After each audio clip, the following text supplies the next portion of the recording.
really want me on the team? What's your approach to recruitment? You want first place, come play with me. You want second place, go somewhere else. Like I would watch Magic play, I'd watch Michael play, and I would see them do these unbelievable things, and I said, can I get to that level? I don't know, but let's find out. Everything was done to try to learn how to become a better basketball player. Everything. And so when you have that point of view, then literally the world becomes your library to help you become better at your craft. So because you know what you want, the world's giving you exactly the information 100%, to become better at it. Because you know what you're looking for.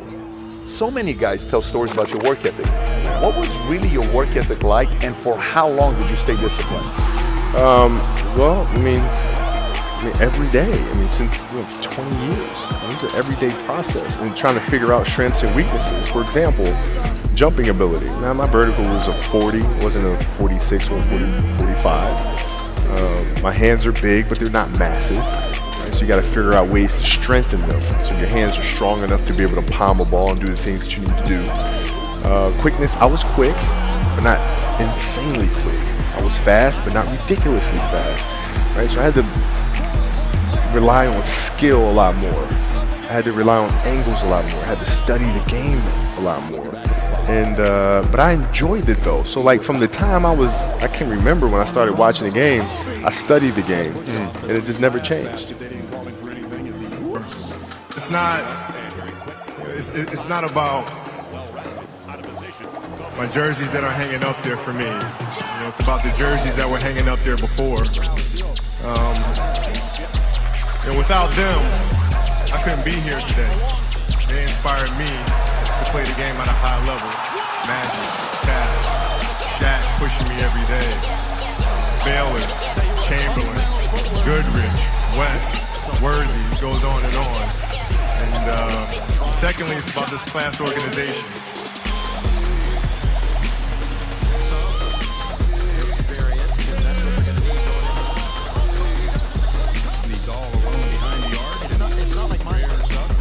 It's not like Monty McCutcheon wasn't staring right at it. The ball on the offensive end where everybody could be a player. And I'll talk about it every time. Great jump step. Show him the ball. Turn away. One left on the clock. We're deadlocked at 89. Unbelievable. Oh, no, he didn't. Over the glass. Kobe! Give me a break!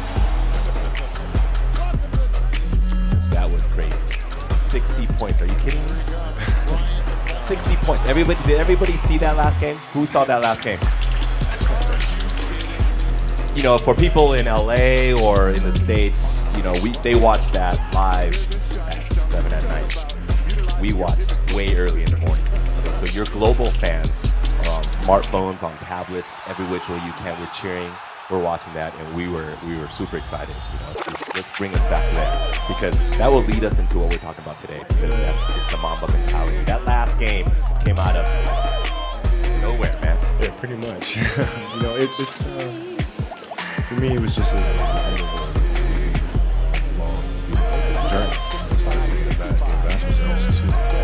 So just the moment, the last game, come out and fall.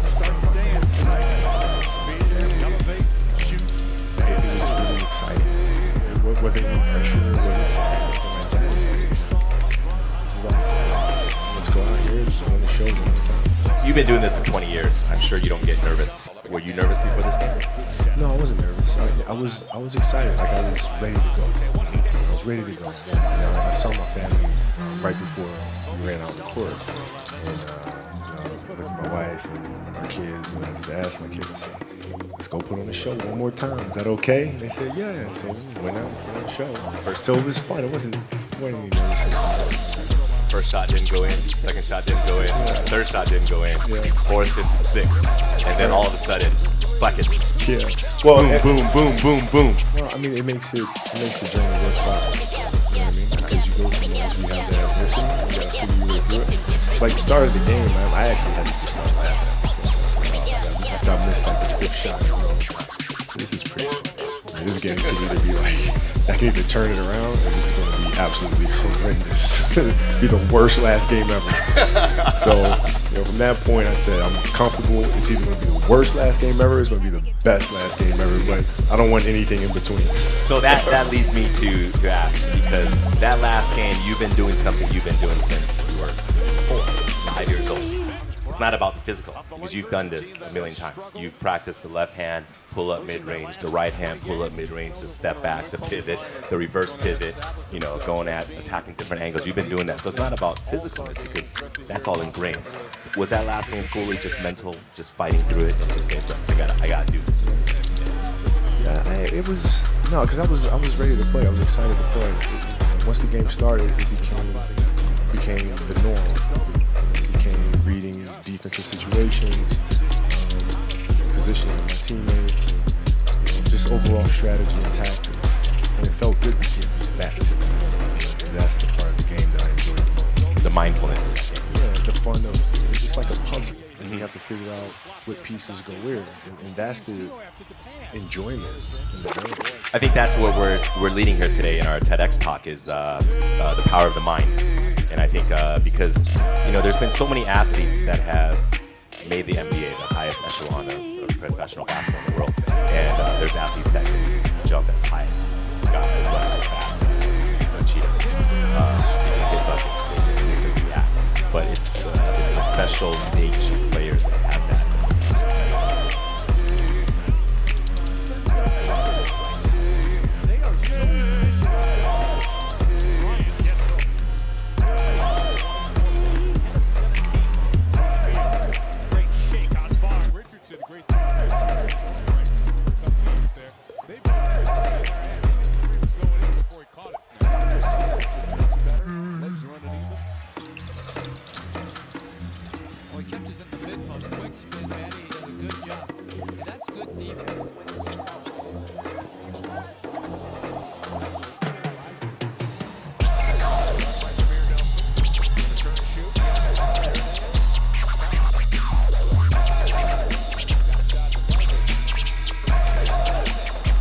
Still waiting for a big smile out of you. You're up 2-0. What's the story? Are you not happy, or you're only half happy, or Still to be happy about.